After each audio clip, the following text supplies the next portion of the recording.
With our app now mounted, we now need some data to work with. To do this, we're going to add some options to create app.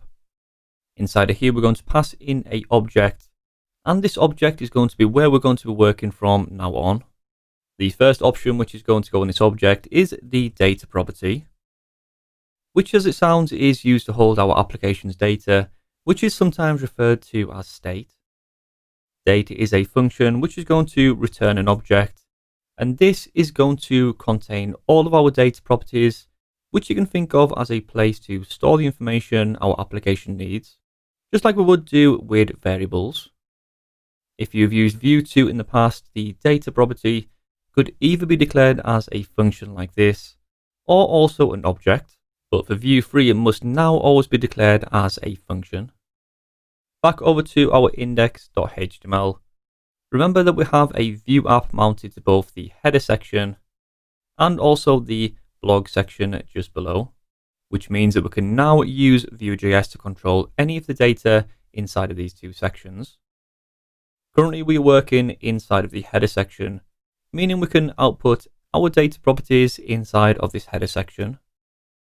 The first one I'm going to control from the Vue application is going to be the portfolio title.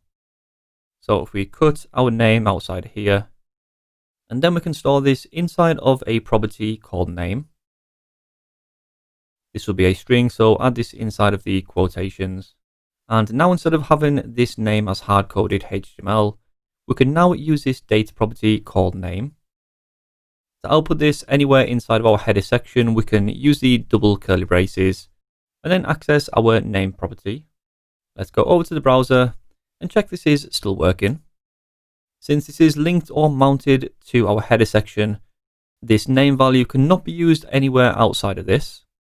So if we go just below our header and try to output this name variable, over to the browser we see this is outputted as a regular string, rather than being replaced with the actual name data property.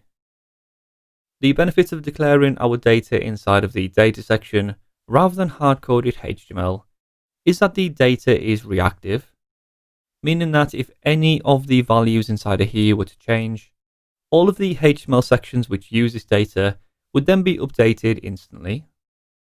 This is a pretty simple example using a string of text, but what if we had multiple items such as an array? Well, we do have 3 values inside of our unordered list. We have the home, the portfolio, and also the contact me section.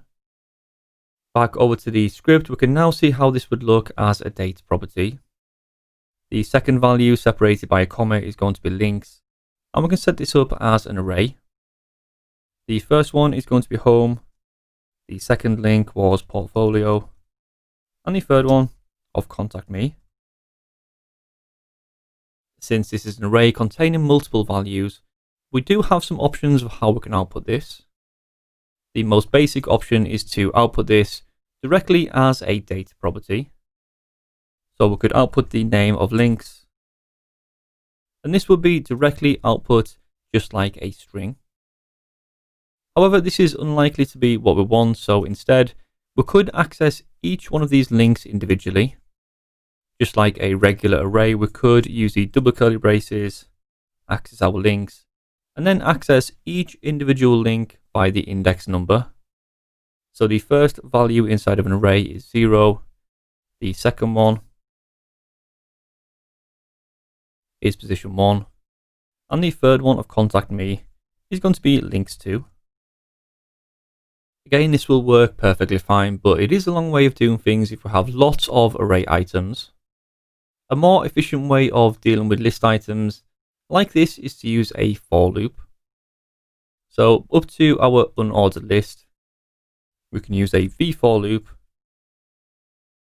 which is going to be link in links. Links with the S is our data property stored in our script, and then the value of link will be updated for each loop. So the first time we loop through these 3 items, the link value will be set to home. The second time it loops through, it will be set to portfolio, and the third and final time it loops through, this will be set to contact me. v4 is a Vue.js directive which is a special attribute we add to our HTML. Directives will begin with a v-prefix, and this particular one allows Vue.js to loop through a particular data property. We will also look at more directives during the course. Since we have 3 items inside of our links array, the content inside of here will be repeated 3 times. So effectively, we've repeated our unordered list 3 separate times, but this is not what we want either. So instead, we can cut out the v-for loop and instead just repeat our list item 3 times. We can remove the second and third list item, leaving just one in place, which we're going to repeat for each item inside of links. We can then replace this with our link variable, save this, and our 3 links are now back in place. So just to recap, we have 3 items inside the links. The first time it loops through, link will be set to home. So this will be replaced with home. The second time this will be replaced with portfolio, and so on.